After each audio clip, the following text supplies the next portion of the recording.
आप सभी का स्वागत है आपके अपने YouTube channel Gyandeep India channel पर। और आज लेकर के आ गए हैं हम आपके लिए मैराथन, हिंदी की मैराथन। तो इसमें कराएंगे हम आपको पूरी किताब के जितने भी मोस्ट गद्यांश हैं उनके प्रश्न उत्तर। तो आइए वीडियो को शुरू करते हैं। संकेत है आपका भूमि का निर्माण डॉट डॉट आवश्यक धर्म है। तो आप अपनी किताब साथ लेके बैठिए। देखिए पूरा गद्यांश में नहीं लिखा है, वो आपका शॉर्ट में ही लिखा है। आप देखिए अपनी पूरी किताब में पूरा गद्यांश कहाँ से कहाँ तक है और क्या उसमें लिखा हुआ है। इसमें देखेंगे संदर्भ। पहला प्रश्न होगा आपका संदर्भ। तो संदर्भ में लिखेंगे प्रस्तुत गद्यांश या गद्य अवतरण हमारी पाठ्य पुस्तक के गद्य भाग में संकलित एवं भारतीय संस्कृति के अध्येता डॉक्टर वासुदेव शरण अग्रवाल द्वारा लिखित राष्ट्र का स्वरूप शीर्षक निबंध से अवतरित है। ठीक है। या फिर आप इस तरह ले सकते हैं कि प्रस्तुत गद्यांश हमारी पाठ्य पुस्तक हिंदी में गद्यखंड के राष्ट्र का स्वरूप नामक पाठ से लिया गया है। इसके लेखक वासुदेव शरण अग्रवाल हैं। दूसरा प्रश्न होगा आपका रेखांकित अंश की व्याख्या कीजिए। ठीक है, दूसरा प्रश्न क्या है आपका रेखांकित अंश की व्याख्या कीजिए। तो व्याख्या लिखेंगे डॉक्टर वासुदेव शरण अग्रवाल के अनुसार राष्ट्रीयता और पृथ्वी का संबंध अटूट और अनिवार्य रूप से आवश्यक है। इसलिए पृथ्वी के साथ राष्ट्रीयता का संबंध अथवा आधार जितना अधिक मजबूत होगा उतना ही अधिक राष्ट्रीय भावनाओं का विकास भी संभव होगा। ठीक है, राष्ट्रीय भावनाओं का विकास भी संभव होगा। जिस राष्ट्रीयता का संबंध पृथ्वी के साथ नहीं होगा वह राष्ट्रीयता निराधार होती है।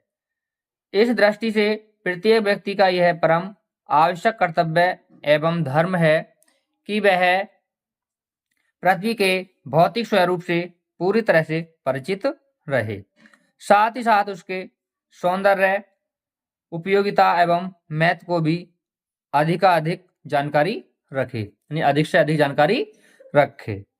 अब देखें प्रश्न नंबर 3। प्रश्न नंबर 3 है राष्ट्र भूमि के प्रति हमारा आवश्यक कर्तव्य क्या है। कई बार पूछा गया ये वाला प्रश्न कि राष्ट्रीय भूमि के प्रति हमारा आवश्यक कर्तव्य क्या है। तो आप लिखेंगे राष्ट्रीय भूमि के प्रति हमारा आवश्यक कर्तव्य है यह है कि हम अपनी इस भूमि के रूप, सुंदरता और समृद्धि के प्रति सचेत रहें और किसी भी दशा में इस भूमि के रूप एवं सौंदर्य आदि को विकृत न होने दें। इस तरह लिखेंगे इसका उत्तर। अब देखें प्रश्न नंबर 4। प्रश्न नंबर 4 है किस प्रकार की राष्ट्रीयता को लेखक ने निर्मूल कहा है। उत्तर लिखेंगे लेखक के अनुसार जो राष्ट्रीयता पृथ्वी के साथ नहीं जुड़ी रहती है वह निर्मूल होती है। प्रश्न नंबर 5। प्रश्न नंबर 5 है यह पृथ्वी सच्चे अर्थों में क्या है। उत्तर लिखेंगे यह पृथ्वी सच्चे अर्थों में समस्त राष्ट्रीय विचारधाराओं की जननी है। बात लेंगे प्रश्न नंबर 6। वैसे आपको बोर्ड एग्जाम में और प्री बोर्ड एग्जाम में भी 5 ही प्रश्न आएंगे, 5 के उत्तर देने हैं, लेकिन मैंने इसको में आपको ज्यादा कराए हैं। हो सकता है इनमें से ही छट करके 5 आ जाएं, तो इसलिए देखते हैं छठा प्रश्न। प्रश्न नंबर 6 है भूमि का निर्माण किसने किया है और कब से है। ठीक है, कब से है। तो आप लिख देंगे इसमें कि देवों ने अनंत काल से भूमि का निर्माण किया है। ठीक है, या फिर इस तरह लिख सकते हैं कि भूमि का निर्माण देवों ने किया है और अनंत काल से है। या फिर आप इस तरह से लिख सकते हैं कि देवों ने अनंत काल से भूमि का निर्माण किया है। तो ये प्रश्न का उत्तर 2 तरह से लिख जाएगा, तो आपको जो भी सही लगे उस तरह से आप लिख सकते हैं। प्रश्न नंबर 7। ठीक है, प्रश्न नंबर 7 है कि भूमि के पार्थिव स्वरूप के प्रति, ठीक है, भूमि के पार्थिव स्वरूप के प्रति जागरूक रहने का क्या परिणाम होगा। तो लिखेंगे भूमि के पार्थिव स्वरूप के प्रति जितने अधिक जागरूक होंगे हमारी राष्ट्रीयता भी उतनी ही अधिक बलवती हो सकेगी। तो इस तरह लेंगे गद्यांश पर आधारित प्रश्न उत्तर। संकेत नंबर 2 देखेंगे, माता अपने शब्द डॉट डॉट मातृभूमि के पुत्र हैं। संदर्भ आपका पूर्ववत रहेगा, राष्ट्रीय का स्वरूप पाठ से लिया गया है और इसके लेखक वासुदेव शरण अग्रवाल हैं। व्याख्या लिख देंगे, ठीक है। फिर दूसरा प्रश्न होगा आपका, रेखांकित अंश की व्याख्या कीजिए। तो व्याख्या लिखेंगे, भारत भूमि का विस्तार अनंत है। भारत भूमि का विस्तार अनंत है।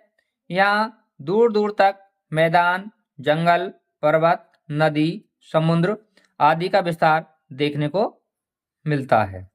इस पृथ्वी पर अथवा नदियों और समुद्रों के तटों पर, पर्वतों या बर्फीले स्थानों पर सब जगह मानव के निवास स्थान हैं।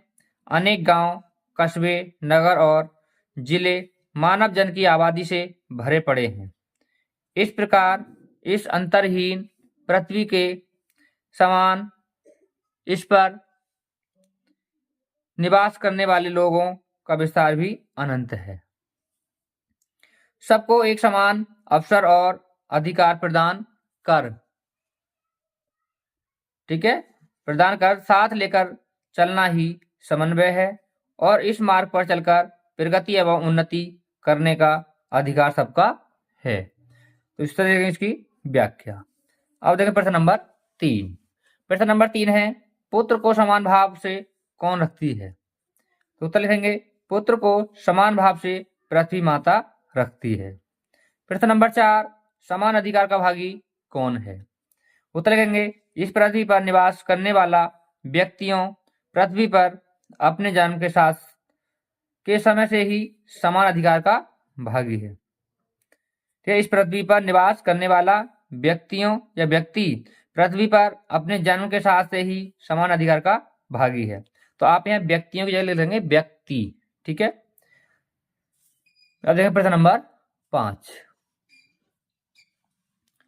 प्रश्न नंबर 5 है, पृथ्वी पर किसका विस्तार अनंत है? पृथ्वी पर किसका विस्तार अनंत है? तो आप लिखेंगे, इस पृथ्वी पर निवास करने वाले व्यक्तियों का विस्तार अनंत है। वे इस विस्तृत भूमि पर अरबों की संख्या में बसे हुए हैं। आप इस लाइन को लिख सकते हैं या फिर आप एक लाइन का उत्तर बीच को छोड़ सकते हैं। किस पृथ्वी पर निवास करने वाले व्यक्तियों का विस्तार अनंत है। इसका उत्तर यहां तक भी सही है। प्रश्न नंबर 6 है, अनंत और जनपद शब्द का अर्थ लिखिए। तो जनपद शब्द का अर्थ है या फिर आशय है जिसका कभी अंत ना हो या जिसका अंत न हो अथवा अंतहीन। तो अगर आप लिख सकते हैं सीधी भाषा में का जिसका कभी अंत न हो। जनपद जिले को कहा जाता है, ठीक है। जनपद का अर्थ क्या होता है? जिला। अब देखेंगे प्रश्न नंबर 7। प्रश्न नंबर 7 है, माता अपने सब पुत्रों को किस भाव से चाहती है? उत्तर लिखेंगे, माता अपने सब पुत्रों को समान भाव से चाहती है। प्रश्न नंबर 8, राष्ट्र किसे पीछे छोड़कर आगे नहीं बढ़ सकता है? अब उत्तर लिखेंगे, ठीक है, आप उत्तर में लिख देंगे कि किसी भी क्षेत्र में, ठीक है, किसी भी, ये क्या है आपका, किसी भी क्षेत्र, जाति, वर्ग, संप्रदाय या व्यक्ति को पीछे छोड़कर राष्ट्र आगे बढ़ सकता। प्रत्येक जन समूह की उन्नति से ही राष्ट्र की प्रगति संभव है। दोबारा देख लेंगे, किसी भी क्षेत्र, जाति, वर्ग, संप्रदाय या व्यक्ति को पीछे छोड़कर राष्ट्र आगे नहीं बढ़ सकता। ठीक है, क्या है ये? नहीं बढ़ सकता। प्रत्येक जन समूह की उन्नति से ही राष्ट्र की प्रगति संभव है। प्रश्न नंबर 9। प्रश्न नंबर 9 देखेंगे। प्रश्न नंबर 9 है, समन्वय के मार्ग से क्या प्राप्त हो सकता है? अब उत्तर लिखेंगे, समन्वय के मार्ग का अनुसरण करके ही मानव समाज के सभी वर्गों की उन्नति एवं प्रगति का लक्ष्य पाया जा सकता है। तो इस तरह लिखेंगे इनके प्रश्नों के उत्तर। उसके बाद संकेत है, जन का प्रवाह है डॉट डॉट प्राप्त किया है। तो ये भी आपका राष्ट्र के स्वरूप पाठ से लिया गया है, तो इसलिए हमने लिख दिया है पूर्ववत।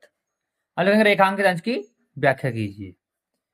तो इसमें दो जगह व्याख्या आपकी, दोनों जगह आपको व्याख्या करनी है। तो लिखेंगे व्याख्या नंबर 1, व्याख्या नंबर 2 लिखेंगे इसमें इस तरह से। लिखेंगे व्याख्या नंबर 1, ये प्रथम व्याख्या इस तरह से। व्याख्या लिखेंगे प्रत्येक राष्ट्र का इतिहास, प्रत्येक राष्ट्र का इतिहास निरंतर बदलता रहता है तथा उसमें उतार चढ़ाव आते रहते हैं, किंतु राष्ट्र के निवासियों की श्रृंखला निरंतर चलती रहती है। इसी कारण हजारों वर्षों से मनुष्य ने अपनी भूमि के साथ तारतम्य स्थापित किया हुआ है। द्वितीय व्याख्या लिखेंगे, लेखक के अनुसार जब तक धरती पर सूर्य की रश्मियां या किरणें प्रतिदिन धरती को अपने अमृत से जीवित जीवन प्रदान करती रहेंगी, तभी तक किसी राष्ट्र और वहां के जन का अस्तित्व रहेगा, तभी तक राष्ट्रीय जन का जीवन भी बना रहेगा। इस तरह इसकी व्याख्या। अब देखें प्रश्न नंबर 3। प्रश्न नंबर 3 है, जन का प्रवाह से क्या तात्पर्य है? जन के प्रवाह से क्या तात्पर्य है? तो लिखेंगे जन का प्रवाह का तात्पर्य यह है कि जन का प्रवाह अनंतहीन है या अंतहीन होता है। प्रत्येक राष्ट्र में निरंतर अनेक प्रकार के परिवर्तन आते रहते हैं। इसके उपरांत भी राष्ट्र के निवासियों की श्रृंखला निरंतर आबाद गति से चलती रहती है। प्रश्न नंबर 4, उत्थान के घाटों का निर्माण कैसे होगा? उत्तर लिखेंगे नदी का प्रवाहित, नदी का प्रवाह है। आप इसमें लिखेंगे नदी का प्रवाह निरंतर प्रवाहित रहने के कारण बीच बीच में डेल्टा छोड़ता जाता है। इसी प्रकार राष्ट्र के जन भी अपने कर्म और श्रम के द्वारा उत्थान के अनेक प्रतीक, अवशेष अथवा पद चिन्ह छोड़ते हुए निरंतर आगे बढ़ जाएंगे। अर्थात उत्थान के अनेक घाटों का निर्माण कर्म और श्रम के द्वारा होगा। प्रश्न नंबर 5। अब देखेंगे प्रश्न नंबर 5। प्रश्न नंबर 5 लिखेंगे, राष्ट्रीय जन ने किसके साथ तादात्म्य प्राप्त किया है? उत्तर लिखेंगे राष्ट्रीय जन ने हजारों वर्षों से भूमि को अपनी माता के समान मानकर उसके साथ अपना तादात्म्य बनाए रखा है। प्रश्न नंबर 6। प्रश्न नंबर 6 है आपका, राष्ट्रीय जन का जीवन भी कब तक अमर है? तो उत्तर लिखेंगे राष्ट्रीय जन का जीवन भी तब तक अमर है जब तक सूर्य की रश्मियां या फिर किरणें, रश्मियां या किरणें धरती पर पड़ती रहेंगी और समस्त प्रकृति एवं जीवों के लिए जीवनदायी अथवा अमृत के समान सिद्ध होती रहेंगी, तब तक राष्ट्रीय जन का भी जीवन अमर रहेगा। अब लिखेंगे प्रश्न नंबर 7, जन का संततवाही या वादी जीवन किस तरह है? तो आप लिखेंगे उत्तर, राष्ट्र के जन अथवा निवासियों का सतत रूप से चलता रहने वाला जीवन नदी के समान है। ठीक है, नदी के समान है।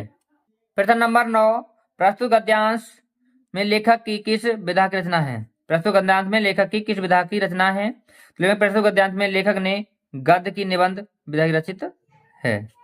ये बताएगा कि यह जो रचना है लेखक किस विधा की है, तो ये राष्ट्र का जो स्वरूप है इसकी विधा है निबंध। ठीक है, अब देखेंगे प्रश्न नंबर 10। प्रश्न नंबर 10 है, संततवाही और रश्मियों का शब्दार्थ लिखिए। संततवाही का अर्थ है निरंतर रहने वाला तथा रश्मियों का अर्थ है प्रकाश की किरणें। तो इस तरह लिखेंगे इसके आंसर। अब देखेंगे अगला गद्यांश। देखो आपने अभी तक वीडियो को शेयर नहीं किया है तो जल्दी से अपने दोस्तों साथ शेयर कीजिए। अब देखेंगे इसके बाद अगला गद्यांश है, बिना संस्कृति के ... यश अंतर्निहित है। संदर्भ वही रहेगा पूर्वतवी। व्याख्या लिखेंगे रेखांकित अंश की व्याख्या। व्याख्या लिखेंगे वास्तव में संस्कृति मनुष्य का मस्तिष्क है और मनुष्य सर्वाधिक महत्वपूर्ण अंग है, क्योंकि मानव शरीर का संचालन और नियंत्रण उसी से होता है। जिस प्रकार से मस्तिष्क के बिना रहित धड़ को व्यक्ति नहीं कहा जा सकता, अर्थात मस्तिष्क के बिना मनुष्य की कल्पना नहीं की जा सकती, उसी प्रकार संस्कृति के बिना भी मानव जीवन की कल्पना नहीं की जा सकती। इसलिए संस्कृति के विकास और उसकी उन्नति में ही किसी राष्ट्र का विकास उन्नति और समृद्धि निहित है। इस तरह देखेंगे इसकी व्याख्या। आप देखें प्रश्न नंबर 3। प्रश्न नंबर 3 है, राष्ट्र के समग्र रूप में भूमि और जन के साधन जन के साथ साथ किसका महत्वपूर्ण स्थान है?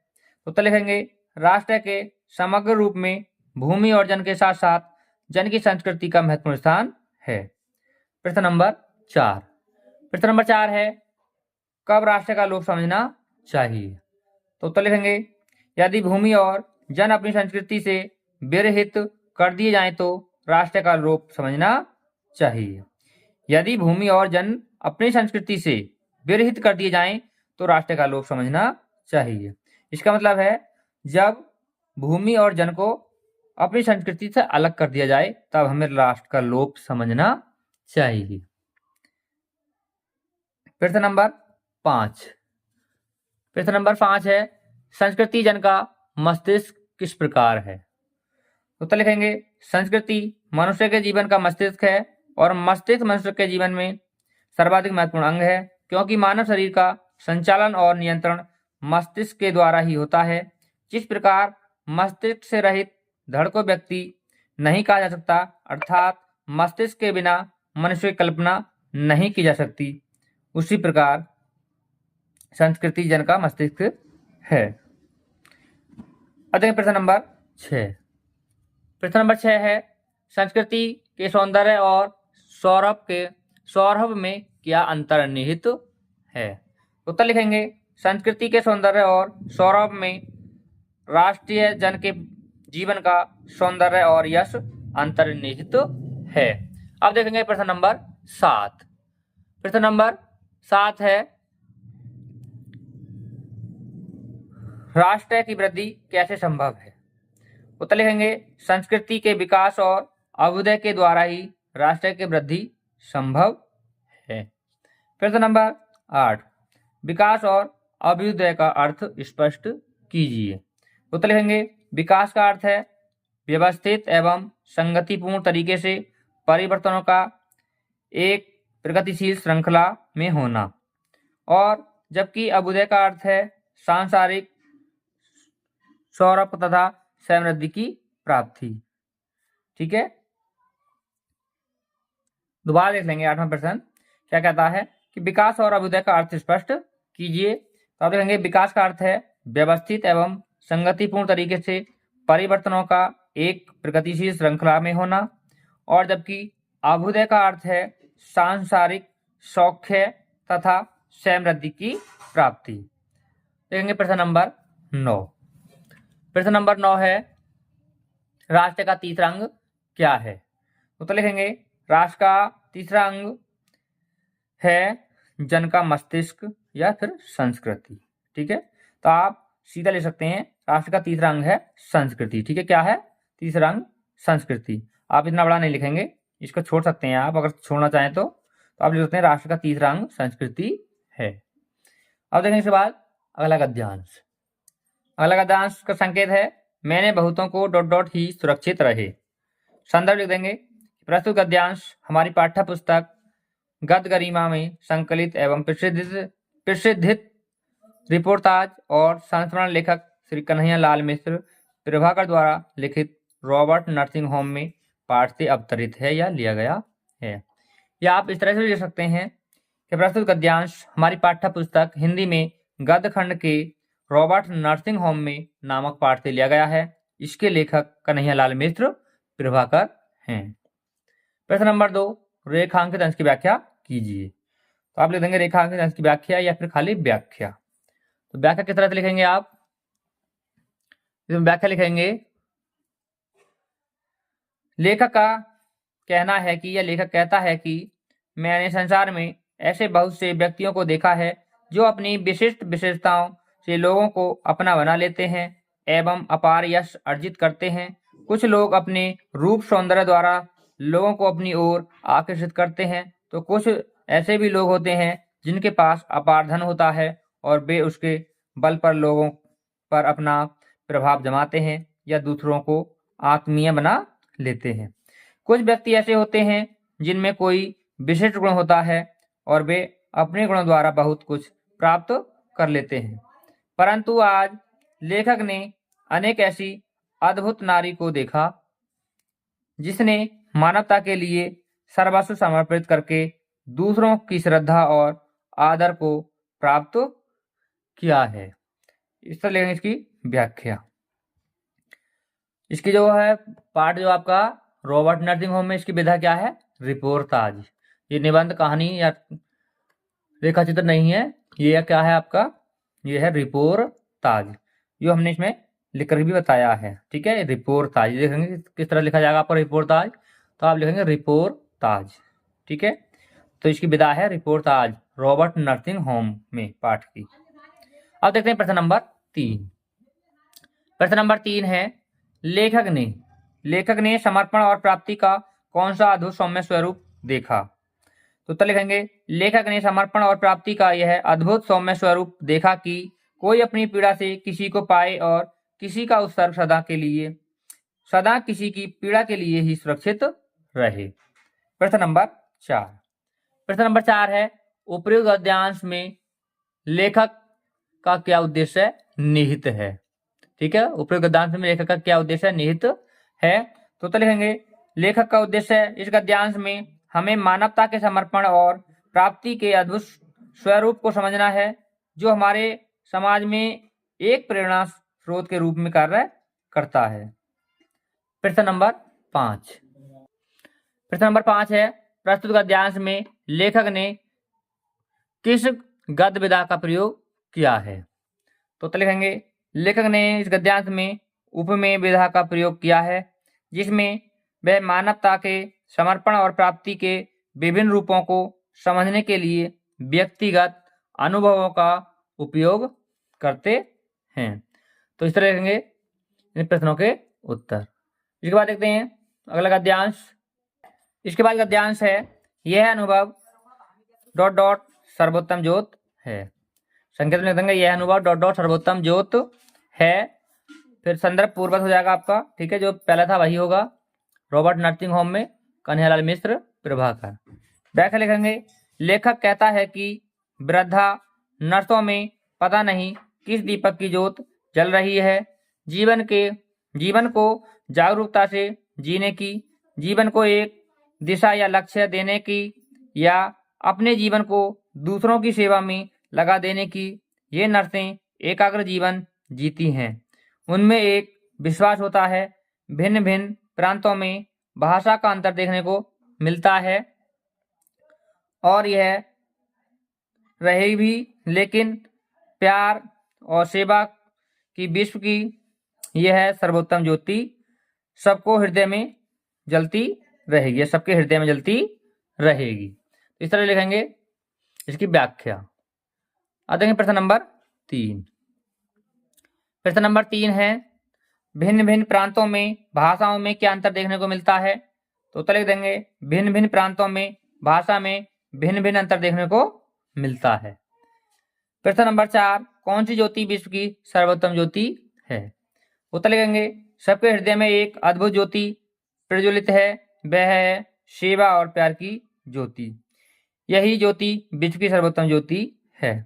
तो आप इस प्रश्न को छोटा करके भी लिख सकते हैं। तो आप छोटा करके किस तरह लिखेंगे, तो मैं बताता हूं आपको किस तरह से इसको लिखेंगे। तो आप इस तरह लिख सकते हैं कि सेवा और प्यार की ज्योति विश्व की सर्वोत्तम ज्योति है। इस प्रकार से आप इस प्रश्न को छोटा लिख सकते हैं। अब देखते हैं प्रश्न नंबर 5। प्रश्न नंबर 5 है, प्रस्तुत गद्यांश में लेखक ने किसके मुस्कान में जीवन का चित्रांकन किया है? तो लेखक ने प्रस्तुत गद्यांश में रॉबर्ट नर्सिंगहोम में समर्पित भाव से सेवारत और सर्वाधिक वृद्ध नर्स मार्गरेट के मुस्कान में जीवन का चित्रांकन किया है। जो इसमें सबसे वृद्ध नर्स है मदर मार्गरेट, उसका ही इसमें चित्रण किया गया है। तो ये आपको ध्यान रखना है, क्योंकि रॉबर्ट नर्सिंगहोम में 3 नर्स थी। तो सबसे वृद्ध जो थी वो थी मदर मार्गरेट, उसके बाद जो थी वो थी मदर टेरेसा, और जो सबसे जवान थी वो कौन थी, जो युवा थी वो कौन थी, वो थी क्रिस्टर हेल्ड। ठीक है, सिस्टर क्रिस्ट हेल्ड। अब देखेंगे इसके बाद अगला गद्यांश। अगले गद्यांश का संकेत है रविंद्रनाथ ने इस भारतवर्ष डॉट डॉट अद्भुत मिश्रण है। संदर्भ लिखेंगे कि प्रस्तुत गद्य अवतरण हमारी पाठ्य पुस्तक के गद्य भाग में संकलित तथा हिंदी के सुविख्यात निबंधकार आचार्य हजारी प्रसाद द्विवेदी द्वारा लिखित अशोक के फूल नामक ललित निबंध से अवतरित है। या आप इस तरह भी लिख सकते हैं कि प्रस्तुत गद्यांश हमारी पाठ्य पुस्तक हिंदी में गद्य खंड के अशोक के फूल नामक पाठ से लिया गया है। इसके लेखक आचार्य हजारी प्रसाद द्विवेदी हैं। अब देखेंगे रेखांकित अंश की व्याख्या। दूसरा प्रश्न क्या है इसकी रेखांकित अंश की व्याख्या। या फिर आपको अगर वो आता है संदर्भ की जगह अगर पाठ का नाम और शीर्षक का नाम आता है तो आप डायरेक्ट लिख सकते हैं। तो शीर्षक लिख देंगे आप। शीर्षक में क्या लिखेंगे? अशोक के फूल। लेखक का नाम आचार्य हजारी प्रसाद द्विवेदी। तो आप इस तरह से भी लिख सकते हैं, यानी जिस तरह से प्रश्न आपसे पूछा जाएगा आप उसका उत्तर उसी प्रकार से देंगे। संदर्भ आता है तो संदर्भ के तरीके से लिखेंगे उत्तर। अगर डायरेक्ट आपसे लेखक का नाम और पाठ का नाम पूछता है तो आप लेखक का और डायरेक्ट पाठ का नाम लिखेंगे। अब देखेंगे रेखांकित अंश की व्याख्या। तो व्याख्या में लिखेंगे हमारे देश के इतिहास का अध्ययन, हमारे देश के इतिहास का अध्ययन करने से यह विदित होता है कि यहाँ आदिकाल से ही अनेक विदेशी जातियां आईं। ठीक है, विदेशी जातियां आईं। उनमें से आर्य, शक, हूण आदि अनेक जातियों ने भारत पर आक्रमण करके यहाँ विजय प्राप्त की और यहाँ के विशाल भूभागों पर अपने राज्यों साम्राज्यों की स्थापना की। इनमें से अनेक यहीं के होकर रह गए और वैवाहिक संबंधों द्वारा यहाँ की उन हिंदू संस्कृति के अंग बन गए। हिंदुओं ने जिनकी भी सभ्यता या संस्कृति में जो कुछ भी श्रेष्ठ था उसे ग्रहण कर लिया।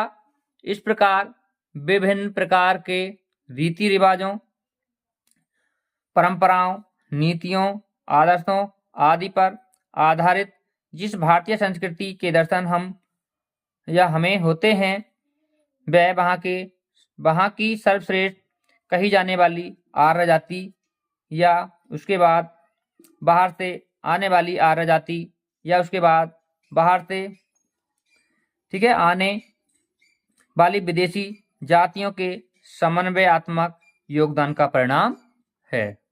तो इस तरह लिखेंगे इसकी व्याख्या। अब देखेंगे इसके बाद प्रश्न नंबर 3।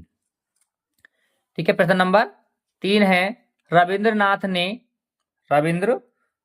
ने किसे महामानव समुद्र कहा है? तो आप उत्तर में लिख देंगे रविंद्रनाथ ने भारतवर्ष को महामानव समुद्र कहा है। तो इसका उत्तर आप यहाँ तक भी लिख सकते हैं, यानी छोटा आप लिख सकते हैं आराम से, कोई दिक्कत नहीं है। अगर बड़ा करना चाहते हैं बड़ा भी कर सकते हैं, क्योंकि यहाँ की प्रगति एवं सांस्कृतिक विकास में अनेक महापुरुषों ने अपना योगदान दिया है। प्रश्न नंबर 4, भारतवर्ष के निर्माण में किन किन का सहयोग रहा है? तो उत्तर लिखेंगे भारतवर्ष के निर्माण में न केवल आर्यों का वरन आर्यों के उपरांत आने वाले शक, हूण तथा नाग, यक्ष एवं गंधर्वों, असुर आदि अनेक विदेशी जातियों का सहयोग रहा है। प्रश्न नंबर 5, आर्य, शक, हूण कहाँ आए? तो उत्तर लिखेंगे आर्य, शक एवं हूण आदि विदेशी जातियों के लोग समय समय पर भारतवर्ष में आए। तो इस तरह लिखेंगे इसका उत्तर। अब देखते हैं इसके बाद अगला गद्यांश। तो अगले गद्यांश का संकेत है मुझे मानव जाति डॉट डॉट की शक्ति पाई है। संदर्भ लिख देंगे पूर्ववत। व्याख्या लिखेंगे आचार्य हजारी प्रसाद द्विवेदी जी कह रहे हैं कि मानव जाति के विकास के हजारों वर्षों के इतिहास के मनन और चिंतन के परिणाम स्वरूप उन्होंने जो अनुभव किया वह यह है कि मनुष्य में जो जिस विषय का या जीजी विषय है, मनुष्य में जो जीजी विषय है वह अत्यधिक निर्मश है, ठीक है, निर्मम है और मोह माया के बंधनों से रहित है। सभ्यता और संस्कृति के जो कातिप्य व्यर्थ बंधन या मोह थे, उन सबको रोनती हुई वह सदैव आगे बढ़ती चली गई। तो इस तरह लिखेंगे इसकी व्याख्या। अब देखेंगे प्रश्न नंबर 3। प्रश्न नंबर 3 है, मनुष्य का जीवन शक्ति को निर्मम क्यों बताया गया है? उत्तर लिखेंगे, मनुष्य की जीवन शक्ति को निर्मम इसलिए बताया गया है क्योंकि वह सभ्यता और संस्कृति के वृथा मोह को रोनती चली आ रही है। प्रश्न नंबर 4, लेखक ने किसे बाद की बात बताया है? उत्तर लिखेंगे, देश और जाति की विशुद्ध संस्कृति को बाद की बात बताया है। प्रश्न नंबर 5, ग्रहण और त्याग का रूप क्या है? उत्तर लिखेंगे, वर्तमान समाज का रूप न जाने कितने ग्रहण और त्याग का रूप है। प्रश्न नंबर 6, लेखक को क्या स्पष्ट दिखाई दे रहा है? लेखक को क्या स्पष्ट दिखाई दे रहा है? तो आप उत्तर लिखेंगे, लेखक को हजारों वर्षों से मनुष्य की कठिनाई से दमित की जाने वाली तथा मोह मम तत्व से रहित सतत विचारधारा स्पष्ट रूप से दिखाई दे रही है। प्रश्न नंबर 7। प्रश्न नंबर 7 है, धर्माचारों और विश्वासों का अर्थ स्पष्ट कीजिए। तो आप उत्तर लिखेंगे, मनुष्य में हजारों वर्षों से अपनी जीने की इच्छा के वशीभूत होकर और परिवर्तन की आकांक्षा से प्रेरित कामना हेतु अनेक धार्मिक रीतियों, परंपराओं एवं आचरणों का परित्याग किया है। उसके धार्मिक विचारों अथवा मान्यताओं पर आधारित आचरणों को ही लेखक ने धर्माचार कहा है। इसी प्रकार जिन सामाजिक धार्मिक विश्वासों को उसने बिना किसी मोह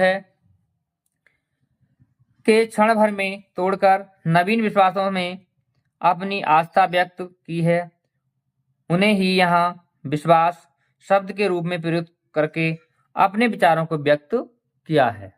तो इस तरह से लिखेंगे इस प्रश्न का उत्तर। अब देखते हैं इसके बाद अगला गद्यांश। अगला गद्यांश का संकेत है, पुष्पित अशोक ... कर सकता है। संकेत क्या है इस गद्यांश का? पुष्पित अशोक ... कर सकता है, संदर्भ पूर्वक रहेगा। व्याख्या लिखेंगे, ठीक है, व्याख्या में क्या लिखेंगे कि प्रस्तुत गद्यांश में लेखक कहता है कि जब भी वह पुष्पित अशोक अर्थात अशोक के खिले हुए फूलों को देखता है तो वह उदास हो जाता है। ठीक है, उदास हो जाता है। लेखक अपनी उदासी के कारण स्पष्ट करते हुए कहता है कि वह इसलिए उदास नहीं है कि अशोक के पुष्प अत्यधिक सुंदर हैं या उसकी सुंदरता से उसे कोई ईर्ष्या हो रही है और वह न ही उसकी कमियों का विश्लेषण कर रहा, अब अन्वेषण कर उसमें या उसे अभागा बताकर उससे सहानुभूति प्रदर्शित करने का प्रयास करते हुए स्वयं को उसके सुंदर अथवा सर्वगुण संपन्न बताकर अपने मन को सुखी बना रहा है। यद्यपि संसार में सुंदर वस्तुओं को दुर्भाग्यशाली या कम समय के लिए भाग्यवान समझकर ईर्ष्यादश उससे आनंद की प्राप्ति करने वाले लोगों की कमी करते हैं। तो इस तरह देखेंगे इसकी व्याख्या। अब देखेंगे प्रश्न नंबर 3। प्रश्न नंबर 3 है, प्रस्तुत गद्यांश में लेखक ने स्वयं के विषय में क्या कहा है? उत्तर लिखेंगे, लेखक ने स्वयं को अन्य लोगों से कम दूरदर्शी बताकर अपनी उदारता एवं महानता का परिचय दिया है। लेखक अशोक के फूल के संबंध में अपनी मन स्थिति एवं सोच को स्पष्ट कर रहा है। प्रश्न नंबर 4, प्रस्तुत गद्यांश का उद्देश्य स्पष्ट कीजिए। उत्तर लिखेंगे, प्रस्तुत गद्यांश में लेखक बताना चाहता है कि संसार में सुंदर से सुंदर वस्तुओं को दुर्भाग्यशाली या कम समय के लिए भाग्यवान समझकर प्रथावश उसमें आनंद की प्राप्ति करने वाले लोगों की कमी है। प्रश्न नंबर 5। प्रश्न नंबर 5 है अंतर्गामी तथा दूरदर्शी शब्दों के अर्थ लिखिए। तो अंतर्यामी का अर्थ है अंतःकरण या मन की बात जानने वाला। दूरदर्शी का अर्थ है भविष्य की घटनाओं को समझने वाला। तो इस तरह लिखेंगे इसका उत्तर। अब देखते हैं इसके बाद अगला संकेत। तो इस गद्यांश का संकेत है रमणीयता और नित्य डॉटन डॉट डॉट सोची नहीं जाती। संदर्भ लिखेंगे, ठीक है। लेखक है प्रोफेसर जी सुंदर रेड्डी और पाठ का नाम है भाषा और आधुनिकता, ठीक है। इसमें डायरेक्ट पूछा गया तो आप डायरेक्ट लिख सकते हैं प्रोफेसर जी सुंदर रेड्डी, इसके लेखक, पाठ का नाम हो गया भाषा और आधुनिकता। संदर्भ लिखने को आएगा तो आप संदर्भ इस प्रकार ले सकते हैं कि प्रस्तुत गद्यांश हमारी पाठ्य पुस्तक हिंदी में गद्यखंड के भाषा और आधुनिकता नामक पाठ से लिया गया है। इसके लेखक प्रोफेसर जी सुंदर रेड्डी हैं। तो इस तरह लिखेंगे इसका संदर्भ। अब देखेंगे इसकी व्याख्या। व्याख्या है भाषा की नवीनता ही उसकी सुंदरता और रमणीयता की द्योतक है। जो वस्तु रमणीय होगी वह नवीन भी होगी, उसमें रमणीयता भी रहेगी। इस प्रकार नवीनता और रमणीयता एक दूसरे पर आश्रित हैं। बिना रमणीयता के कोई भी वस्तु महत्वपूर्ण नहीं हो सकती। और दूसरी व्याख्या आपको यहाँ से लिखनी है, दो जगह इसमें रेखांकित अंश है, तो पहली आपको यहाँ तक हो जाएगा, प्रथम द्वितीय यहाँ से हो जाएगा। तो द्वितीय में लिखेंगे सभ्यता संस्कृति एवं ज्ञान के विकास के परिणाम स्वरूप समाज में जिस वैचारिक क्रांति का उदय होता है उसे हम युग चेतना के नाम से जानते हैं। इस युग चेतना अथवा लोगों को जागरूक करने का सबसे अधिक प्रभावपूर्ण माध्यम भाषा ही है। और कोई भी भाषा तभी समर्थ व सशक्त हो सकती है जब वह अपने युग के आवश्यकताओं के अनुकूल सटीक या उपयुक्त मुहावरों को संग्रहण कर सके। तो इस तरह लिखेंगे इसकी व्याख्या। अब देखेंगे प्रश्न नंबर 3। प्रश्न नंबर 3 है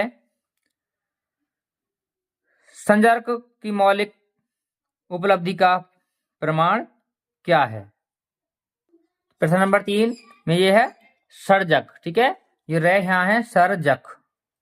सर्जक की मौलिक उपलब्धि का प्रमाण क्या है, तो उत्तर लिख देंगे किसी भी भाषाविद, साहित्यकार अथवा कलाकार के सृजन, कृति या रचना को व्याप्त नवीनता ही उसकी मौलिक उपलब्धि का सबसे बड़ा प्रमाण है। तो इसे लिखेंगे इसका उत्तर। अब देखेंगे प्रश्न नंबर 4। किससे जकड़ा हुआ समाज आगे बढ़ नहीं पाता। तो उत्तर लिखेंगे पिछड़ी हुई रूढ़ियों एवं मान्यताओं से ग्रस्त समाज आगे नहीं बढ़ पाता है।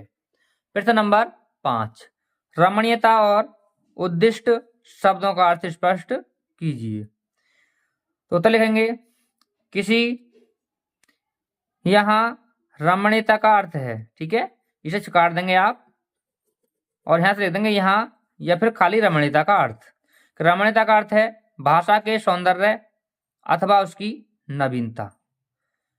उद्दिष्ट का अर्थ है भाषा के उद्देश्य, ठीक है, भाषा के उद्देश्य, या फिर लिख सकते हैं उद्दिष्ट का अर्थ है भाषा के उद्देश्य से है।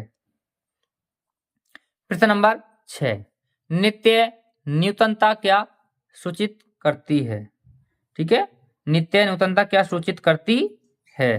तो आप उत्तर में लिखेंगे नित्य नूतनता किसी भी सर्जक की मौलिक उपलब्धि की प्रमाणिकता सूचित करती है, ठीक है। ये इसमें ऊ की मात्रा आप बड़ी लगा देंगे, सूचित है, ये सूचित। अब देखेंगे प्रश्न नंबर 7 युग चेतना की अभिव्यक्ति का सशक्त साधन क्या है। तो उत्तर लिखेंगे भाषा युग, ठीक है, भाषा युग चेतना की अभिव्यक्ति का एक सशक्त साधन है। प्रश्न नंबर 8। प्रश्न नंबर 8 लिखेंगे, अन्योन्याश्रित और परंपरागत शब्दों का अर्थ स्पष्ट कीजिए। तो उत्तर लिखेंगे, अन्योन्याश्रित शब्द का अर्थ है एक दूसरे पर अवलंबित होना, एक दूसरे पर अवलंबित होना। और परंपरागत शब्दों का अर्थ है परंपरा में चला आता हुआ। ठीक है, परंपरा में चला आता हुआ। अब देखेंगे इसके बाद अगला गद्यांश। तो गद्यांश का संकेत है निंदा का उद्गम ... मारता है। निंदा का उद्गम ... मारता है। संदर्भ, ठीक है, संदर्भ में पूछा, इसमें लिखा गया है केवल पाठ का नाम और लेखक का नाम, यानी पाठ का शीर्षक बताइए, शीर्षक का नाम लिखिए और फिर लेखक का नाम। पाठ का नाम है निंदा रस और लेखक का नाम हरिशंकर परसाई। और आपको संदर्भ लिखना है तो आप संदर्भ इस प्रकार लिख सकते हैं कि प्रस्तुत गद्यांश हमारी पाठ्य पुस्तक हिंदी में गद्यखंड के निंदा रस नामक पाठ से लिया गया है। इसके लेखक हरिशंकर परसाई हैं। और ये हरिशंकर परसाई हैं, ये हैं हास्य व्यंग लेखक, यानी इन्होंने जितनी भी रचनाएं लिखी हैं वो सब हास्य के ऊपर लिखी हैं, यानी हंसी के ऊपर लिखी हैं। ठीक है, तो इसलिए इन्हें कहा जाता है हास्य व्यंग लेखक। अब लिखेंगे रेखांकित अंश की व्याख्या। तो आप व्याख्या किस तरह से लिखेंगे? तो व्याख्या में आप लिखेंगे, लेखक का कहना है कि, या लेखक कहता है कि इंद्र को बड़ा ईर्ष्यालु माना जाता है। किसको माना जाता है ईर्ष्यालु? इंद्र को। इंद्र को बड़ा ईर्ष्यालु माना जाता है क्योंकि वह निठल्ला रहता है, उसे कुछ नहीं करना पड़ता, उसे खाने के लिए अन्न नहीं उगाना पड़ता, फल पाने के लिए पेड़ नहीं बोने पड़ते तथा रहने के लिए बना बनाया महल मिल जाता है। स्वर्ग में ये सभी चीजें स्वतः प्राप्त हो जाती हैं। इन्हें प्राप्त करने के लिए कुछ भी श्रम नहीं करना पड़ता। खाली रहने के लिए या रहने के कारण, खाली रहने के कारण उसे अपनी अप्रतिष्ठा का डर बना रहता है। इसलिए वह किसी तपस्वी को तपस्या करते देखकर, किसी कर्मठ व्यक्ति को श्रेष्ठ कर्म करते देखकर ही भयभीत हो जाता है कि कहीं यह अपनी कर्मठता से मेरे पद को न छीन ले। अतः वह उससे ईर्ष्या करने लगते हैं। इस तरह लिखेंगे इसकी व्याख्या। अब देखेंगे प्रश्न नंबर 3। प्रश्न नंबर 3 है, निंदा का उद्गम किससे होता है? उत्तर लिखेंगे, निंदा का उद्गम हीनता और कमजोरी से होता है। प्रश्न नंबर 4, निंदक व्यक्ति दूसरों की निंदा करके कैसा अनुभव करता है? उत्तर लिखेंगे, निंदक व्यक्ति दूसरों की निंदा करके अनुभव करता है कि वे सब निभ्रष्ट हैं और वह उनसे अच्छा है।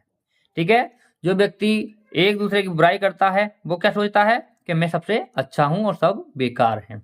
ये प्रत्येक व्यक्ति की बात है।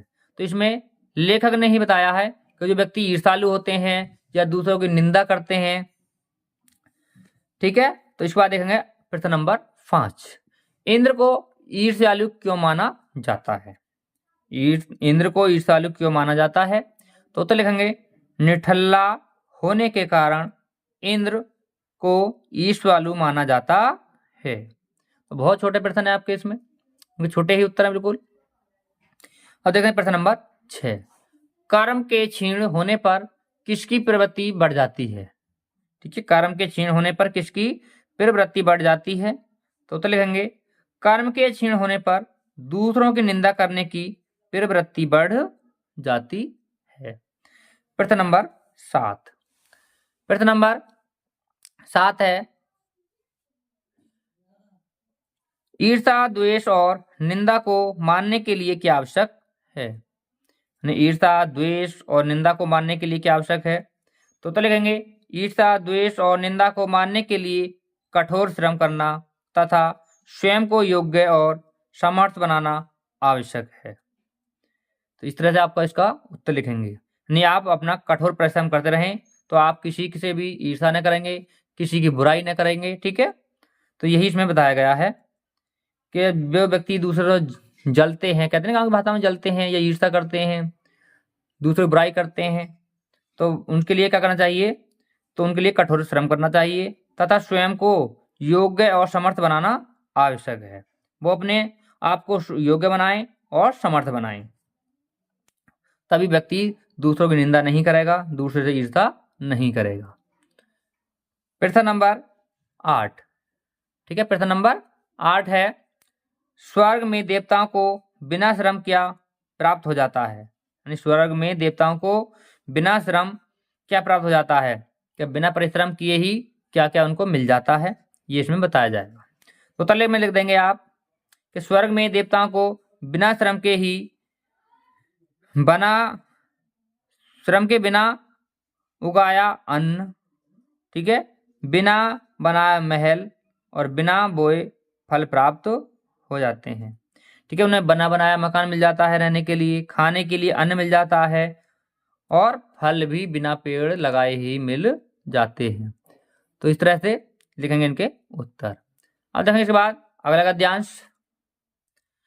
तो गद्यांश का संकेत है, जो कुछ भी हम डॉट डॉट बात नहीं है। संदर्भ, पाठ का नाम पूछा गया है, इसमें लेखक का नाम, शीर्षक और लेखक का नाम पूछा गया है। तो पाठ का नाम है हम और हमारा आदर्श और लेखक का नाम है डॉक्टर APJ अब्दुल कलाम। ठीक है, तो आदर्श पर रहे हैं टंगेगा। ठीक है, ध्यान रखना आपको आदर्श लिखने में गलती ना हो। तो डॉक्टर APJ अब्दुल कलाम इसके लेखक हैं, हम और हमारा आदर्श, ये संपादित अंश है। और डॉक्टर APJ अब्दुल कलाम को मिसाइल मैन भी कहा जाता है। ये भी आपको ध्यान रखना है, 1 नंबर का प्रश्न आ जाता है कभी कभी कि किस लेखक को मिसाइल मैन कहा जाता है या फिर किस कवि को मिसाइल मैन कहा जाता है। तो आप देखेंगे डॉक्टर APJ अब्दुल कलाम को मिसाइल मैन कहा जाता है। फिर देखेंगे व्याख्या। लेखक के अनुसार आत्मा और पदार्थ दोनों ही ऊर्जा के अथवा परमात्मा के विभिन्न अंश हैं, इसलिए समस्त पदार्थ यह भौतिक जगत भी हमारे अध्यात्म का ही एक महत्वपूर्ण पहलू है। यही कारण है कि यदि कोई भौतिक पदार्थों की इच्छा से, तो यह किसी भी दृष्टि से लज्जाजनक या अध्यात्म के विरुद्ध बात नहीं है। इस तरह देखेंगे इसकी व्याख्या। आप देखें प्रश्न नंबर 3। प्रश्न नंबर 3 है, महर्षि अरविंद ने क्या कहा है? महर्षि अरविंद ने क्या कहा है? तो लिखेंगे महर्षि अरविंद के अनुसार हम भी उसी ऊर्जा अथवा परम सत्ता के अंश हैं। प्रश्न नंबर 4, हम इस संसार में जो कुछ देखते हैं वह क्या है? तो लिखेंगे हम इस संसार में जो कुछ देखते हैं वह ऊर्जा अथवा उस परम सत्ता का ही रूप है। प्रश्न नंबर 5, अस्तित्व और तारतम्य शब्दों का अर्थ स्पष्ट कीजिए। तो उत्तर लिखेंगे यहाँ अस्तित्व का आशय ऊर्जा अथवा उस परम सत्ता से है जो शाश्वत है या जिसका सदैव अस्तित्व रहेगा। तारतम्य का अर्थ है अभिन्न, ठीक है, अभिन्न। इस तरह देखेंगे इसका उत्तर। अब देखेंगे इसके बाद अगला गद्यांश। तो गद्यांश का संकेत है, मैं यह नहीं मानता डॉट डॉट यकीन से भी परे। संदर्भ पूर्वत होगा, यानी पाठ का नाम हम और हमारा आदर्श और लेखक हैं डॉक्टर APJ अब्दुल कलाम। व्याख्या लिखेंगे कि प्रस्तुत पंक्तियों के माध्यम से अब्दुल कलाम की समृद्धि, अब्दुल कलाम की समृद्धि की कद्र करते हुए कहते हैं कि व्यक्ति को कामयाब होने के लिए वह सभी हर संभव प्रयास करने चाहिए जो वह कर सकता है। किसी भी कार्य को अधूरा नहीं छोड़ना चाहिए, अर्थात काम करते हुए उसे ऊबकर उसे बीच में ही छोड़ देना चाहिए। इसके लिए प्रकृति का उदाहरण प्रस्तुत करते हुए वे कहते हैं कि यदि आप अपने आसपास देखो तो आपको ऐसी प्रकृति के बहुत से उदाहरण मिल जाएंगे जो किसी पूर्ण होते दिखेंगे। यानी प्रकृति अपने किसी भी काम को अधूरे मन से नहीं करती। आप किसी फूलों के बाग में ही पहुंच जाइए, वहां मौसम में आपको फूलों की बहार देखने को मिलेगी। ठीक है, वहां फूलों की बहार देखने को मिलेगी, क्योंकि मौसम ने अपने काम को अधूरा नहीं छोड़ा।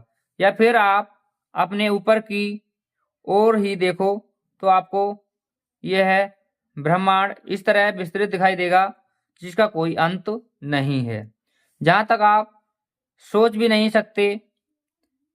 अर्थात यह नभ भी हमें विस्तृत होने का यानी पूर्णता का संदेश देता है।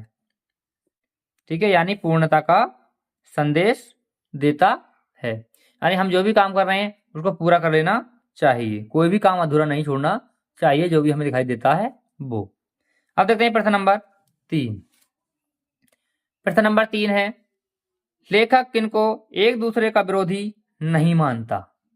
उत्तर लिखेंगे, लेखक समृद्धि और अध्यात्म को एक दूसरे का विरोधी नहीं मानता। प्रश्न नंबर 4, डॉक्टर कलाम समृद्धि की कद्र क्यों करते हैं?